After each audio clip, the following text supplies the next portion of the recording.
Assalamualaikum warahmatullahi wabarakatuh. Perkenalkan, nama saya Muhammad Fauzi Ismatullah dari kelas 11-3. Di sini saya akan menjelaskan fungsi-fungsi dari motherboard.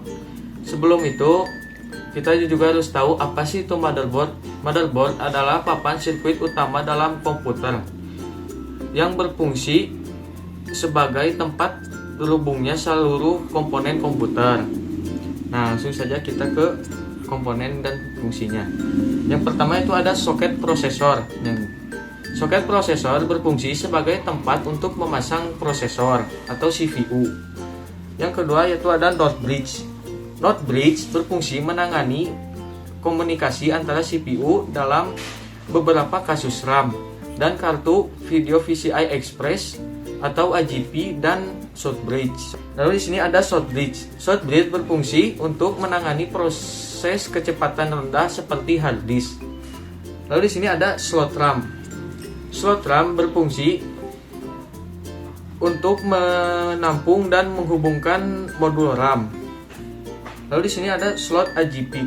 Slot AGP berfungsi untuk menginput AGP card sehingga komputer dapat menampilkan tampilan grafis pada layarnya. Lalu di sini ada slot PCI. Slot PCI berfungsi untuk menghubungkan komponen penting seperti kartu grafis, SSD dan peripheral lainnya. Lalu di sini ada ID port.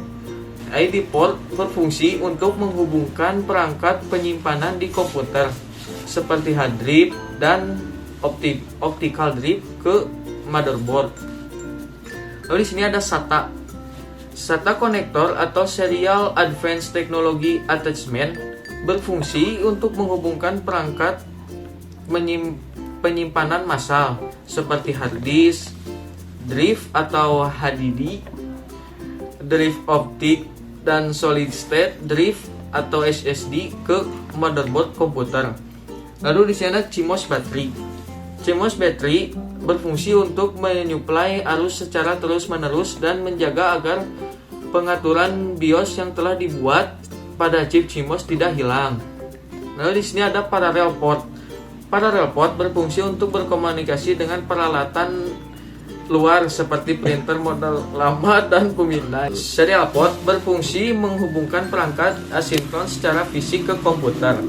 Lalu ada VGA port. VGA port berfungsi mentransmisikan data dari sebuah VC ke monitor atau televisi atau proyektor. Nah, ini. Lalu ada PS2. PS2 port berfungsi menghubungkan keyboard dan mouse ke sistem komputer yang kompatibel dengan VC. Lalu di sini ada USB port. USB port berfungsi untuk menghubungkan perangkat eksternal ke komputer atau perangkat digital lainnya. Lalu di sini ada LAN port. LAN port berfungsi untuk menghubungkan router yang sudah tersambung dengan internet dan laptop kita. Lalu di sini ada audio port. Audio port berfungsi untuk menghubungkan perangkat audio seperti speaker, mikrofon, dan sistem home theater. Lalu di sini ada pin power connector yang terdiri dari 24 pin dan di sini terdiri dari 4 pin yang berfungsi untuk menghubungkan arus listrik. Jadi sekian penjelasan dari saya tentang fungsi-fungsi dari motherboard. Mohon maaf bila ada kekurangan atau salah kata. Wassalamualaikum warahmatullahi wabarakatuh.